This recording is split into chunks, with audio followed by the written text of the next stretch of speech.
काय सांगाल, सध्या मोठ्या प्रमाणात पाऊस होताना पाहायला मिळत आहे. तुमच्या मतदारसंघामध्ये तिथे पाहिलं झाडांची पडझड ही सध्या मोठ्या खूप प्रमाणात म्हणजे नैसर्गिक आपत्ती आहे. नैसर्गिक च्या पुढे कोण निसर्गाच्या पुढे कोण जाऊ शकत नाही. आणि खरोखरच काल खूपच झाडं पडली विभागामध्ये. हे पहिल्यांदा मी बघितलं एवढी झाडं पडली. परंतु आम्ही रात्री प्रशासनाला मदत करून सातत्याने मी वॉर्ड ऑफिसरला मेसेज, गार्डन विभागाला मेसेज पाठवतोय की अशा अशा ठिकाणच्या धोकादायक आहे, जरा लक्ष द्या पडायच्या अगोदर सुद्धा. परंतु आमचा जो एप्रिल पासूनचा त्यांच्या पाठी लागण्याचा साठी की ट्रिमिंग करा, उंची कमी करा, हे जर केलं असतं तर आज ही परिस्थिती उद्भवली नसती. ज्या प्रकारे सध्या मुंबईमध्ये एकीकडे झाड कोसळताना पाहायला मिळते, दुसरीकडे रस्ते सुद्धा कसताना पाहायला मिळते. भांडूपचा रस्ता कसला, त्यानंतर जलमयी रस्ते झाले, त्यामुळे वाहतूक संपली.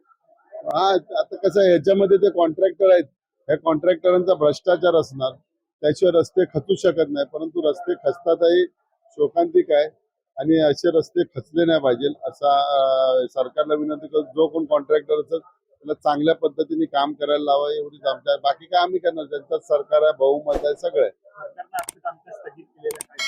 नाही, स्थगित केलं बरं. आता आम्ही आमच्या विभागात घेतो. आज काही काही ठिकाणी स्लॅब पडले, झाडं पडायला लागली, त्यांची आता काळजी घेतो. महेशजी, ज्या प्रकारे मिसिंग लिंकचं उद्घाटन नुकतं झालं, सरकारनं मोठी जबाबदारी, सरकारनं मोठ्या थाटामाटात त्याचं उद्घाटन केलं, मात्र त्यावरती सुरुवातीला खड्डे पडले आणि आता दरड कोसळली. त्यामुळे मुंबई पुणे वाहतूक ठप्प आहे.